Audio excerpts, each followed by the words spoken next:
ciidankii daacadda u ahaa madaxweynihii hore ee Koonfur Galbeed Cabdicasiis Laftagareen oo ku sugnaa deegaanka Boholgaras sidoo kalena u soo jeestay Yurkud ayaana waxaa la soo warinayaa ciidankaasi inuu socdaalkoodu u yahay inay gaaraan magaalada Baydhabo xarunta ku meel gaarka dowlad goboleedka Koonfur Galbeed iyagoona qorshahoodu yahay sidoo xogaha qaar ay tilmaamayaan inay carqaladayaan doorashooyinka dhawaan la filayo inay ka dhacaan deegaanada Koonfur Galbeed ciidankan ayaa waxaa sida xogaha qaarkood ay sheegayaan wata gaadiid dagaal oo aad u badan iyo hub aad u culus oo ay ku doonayaan in xukunkii laga faramuroojiyay oo ay ka soo wareegtay muddo bil ah ay dib gacantooda uga soo celiyaan magaalada Baydhabo ay ku sugan yihiin ciidanka dowladda qeybaheeda kala duwan ayaa waxaa si weyn loo adkeeyay amnigaasi iyagoona halkaasi lagu wado in ay ka dhacdo doorashooyinka golayaasha deegaanka ee dadka shacabka ay dooranayaan xubnaha ku matalaya golayaasha wararka ka imaanaya gobolka Baay ayaa muujinaya in xaaladda amni iyo mid siyaasadeed ay si adkaanayso iyadoo dhaqdhaqaaqyo ciidan oo isbar socda laga dareemayo deegaanada u dhaxeeya Boholgaras Yurkud iyo Baydhabo xogaha dheeraadka ayaa sheegaya in ciidamo kale oo ka tirsan maamulka Koonfur Galbeed iyo kuwa dowladda federaalka Soomaaliya ay iyaguna ku sii qulqulayaan jihooyinka muhiimka ah ee laga soo galo magaalada Baydhabo si ay uga hortagaan isku day kasta oo lagu carqaladeyn karo doorashooyinka dhawaan la filayo inay ka dhacdo deegaanada Koonfur Galbeed taas oo ay qorsheynayso dowladda federaalka Soomaaliya in doorashooyin qof iyo cod ah oo dadka shacabka ay dooranayaan golayaasha deegaanka halkaas ay ka qabato sidoo kale halkaas waxa ka socota diyaar garow aad u weyn oo loogu diyaar garoobayo doorashooyinka halkaas lagu wado inay ka dhacaan iyadoo dadka shacabka ay qaadanayaan kaarka cod bixinta iyadoona musharaxiinta qaar kamid ah dhawaan qaateen shahaadada musharaxnimada waxaa la sheegay in wadooyinka muhiimka ah la dhigay baro koontarool oo dheeraad ah isla markaana la baarayo gaadiidka iyo dadka soo galaya magaalada iyagoo amniga si gaar ah diiradda ku loo saarayo xarumaha dowladda iyo goobaha la filayo in doorashooyinka ka dhacaan dhanka kale wararka deegaanka ayaa waxa ay tilmaamayaan in dhaqdhaqaaqyadan ay cabsi ku abuureen shacabka iyagoo qaar kamid ah dadka shacabka ee ku nool meelaha u dhow Yurkud ay bilaabeen inay ka barakacaan cabsi la xiriirta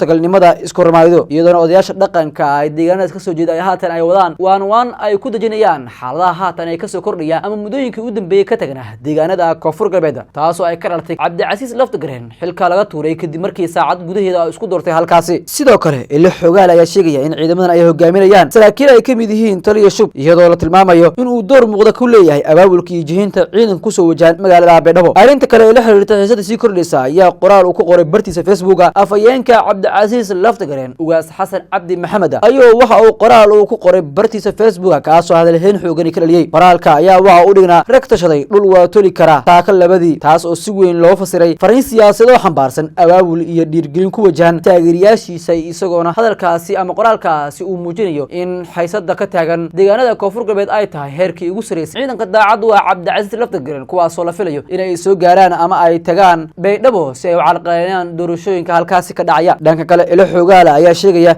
in dadaalo hoose ay socdaan ay wadaan siyaasiyiin iyo saraakiil sare kuwaas oo doonaya in ay saameyn ku yeeshaan jihada doorashooyinka arintaas oo sii kordhisay xiisada jirta dowladda federaalka Soomaaliya ayaa la sheegay inay si dhow la socoto xaaladda isla markaana ay wado dadaalo lagu xasilinayo xaaladda iyadoo la adeegsanayo odayaal dhaqameedyo iyo mas'uuliyiin si loo yareeyo xiisada xaaladda Baydhabo ayaa weli ah mid kacsan waxaana la filayaa in maalmaha soo socda ay cadeyn doonaan sida ay wax u noqdaan iyadoo doorashooyinka la filayo inay noqdaan kuwa si weyn loogu loolamo